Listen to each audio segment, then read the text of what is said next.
포인트를 정확하게 이해를 하셔야 되는 게 그 사람의 삶의 라이프가 있고 내 삶의 라이프가 있을 거예요.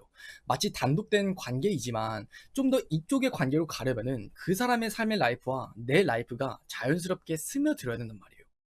구독, 좋아요, 알림 설정까지 감사해요. 애매한 관계에서 썸으로 넘어갈 만한 꿀팁. 제가 세 가지 정도를 말씀을 드리고 싶은데 그냥 바로 첫 번째부터 말씀을 드릴게요. 단 오늘의 전제는 여러분과 그 남자가 되게 애매한 관계야. 이게 썸을 타는 것도 아니고 뭔가 썸을 타는 것 같다가도 뭔가 아닌 것 같은 되게 애매한 거 있잖아요.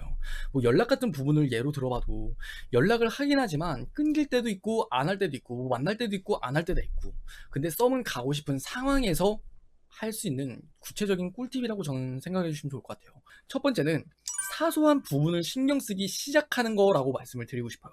이건 관계의 그 정의를 좀 생각을 해볼 필요가 있는 게, 그냥 아는 사람과의 관계가 있고 썸이라는 관계가 있을 때 이 둘의 가장 큰 차이는 뭘까요? 그냥 아는 사람 사이에서는 그냥 오늘 뭐 했어? 이거 뭐 했어? 저거 뭐 했어? 그냥 뭐 나 오늘 이런 일 있었어. 그냥 일상 자체를 쉐어한다라는 느낌이에요.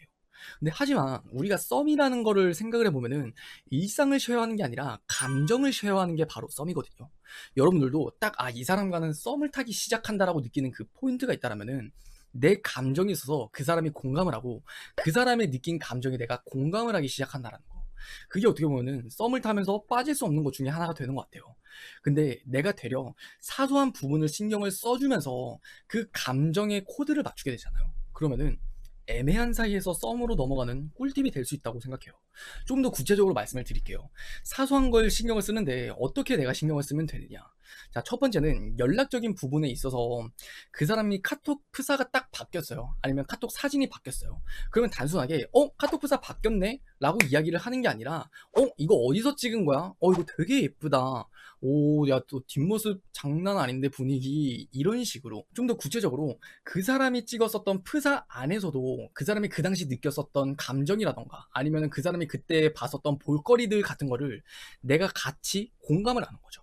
어떻게 보면 이게 사소한 부분을 신경을 쓰는 게 저는 맞다라고 생각을 해요. 그리고 두 번째 방법은 그 사람과 내가 통화를 하는 사이가 됐어요.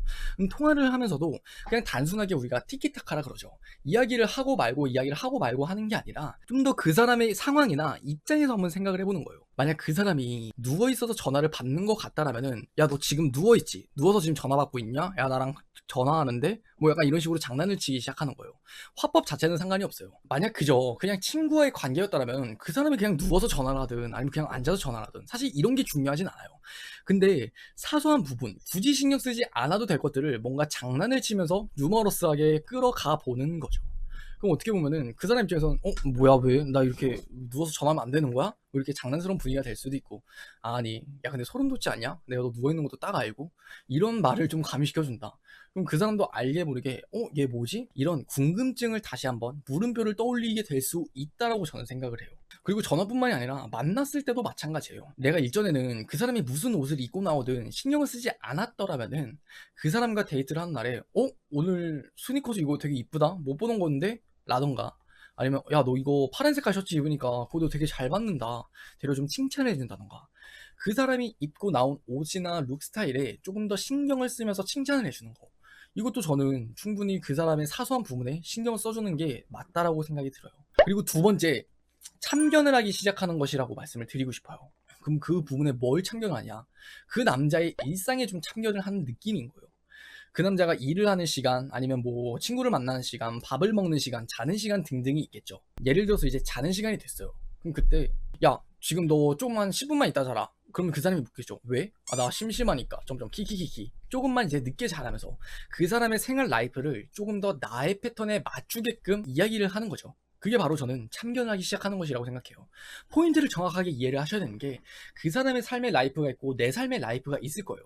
마치 단독된 관계이지만 좀 더 이쪽의 관계로 가려면은 그 사람의 삶의 라이프와 내 라이프가 자연스럽게 스며들어야 된단 말이에요. 그 사람이 잠을 자는 시간을 좀 늦추게 한다던가, 아니면 밥을 먹는 데 있어서도 오늘 점심 뭐 먹어? 김치찌개.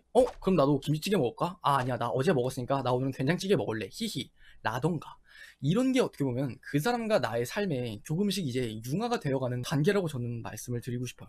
그래서 두 번째로는 참견을 좀 해보는 거, 저는 그게 꿀팁이라고 말씀을 드리고 싶고, 그리고 세 번째는 카톡 프로필 사진에 좀 이제 순서대로 말씀을 드리는 거예요. 첫 번째가 됐고 두 번째가 됐고 세 번째로 이제 카톡 프로필 메시지에다가 좋은 사람, 소중한 인연, 아니면은 행복한 웃음 표시 이런 거를 써놓는 거예요. 그렇다고 여러분들이 대놓고 그냥 하트 이렇게 써놓으면은 아, 얘 남자친구 생겼나? 이렇게 생각이 들 수 있잖아요. 근데 되게 애매하게 써놓는 거 있잖아요. 이 사람이 갑자기 이 메시지를 왜 써놓지? 한 번 더 그냥 그런 걸 생각을 하게 하는 정도만 돼야 된다라는 거예요. 그러니까 여러분들도 만약 좋아하는 남자가 있고 혹은 좋아하는 남자가 아니더라도 그냥 그 사람이 왠지 모르게 내 삶에 신경이 쓰여. 근데 그 사람은 카톡 프사가 바뀌나 아니면 사진이 바뀌었어. 그러면 한 번 더 눌러보게 되지 않아요? 한 번 더 그냥 물음표를 띄게 되고 그 정도만 되면 된다는 거예요. 그 사람도 여러분이랑 연락을 하면서 계속 연락을 이어간다는 건 어느 정도 여자로 보이는 그 여지가 있다라는 거거든요. 그 말을 바꿔서 반대로 이야기를 하면은 충분히 관계 발전이 가능하다는 거예요. 그렇기 때문에 여러분이 좋은 사람, 뭐 소중한 인연, 뭐 웃는 이모티콘 표시 이런 뉘앙스를 흘려준다. 그러고 보니까 나한테 좀 뭔가 참견을 하기 시작했고 뭔가 사소한 부분을 좀 같이 신경을 쓰기 시작했는데 혹시 내 이야기인가? 혹시 내가 좋은 사람이라고 생각을 하는 건가? 이런 생각을 조금씩 하게 해줄 수 있다는 거죠.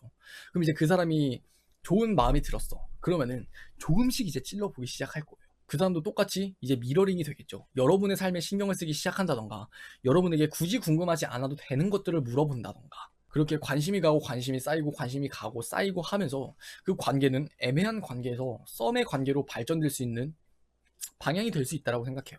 그래서 세 가지를 신경 써보시면 좋겠네요.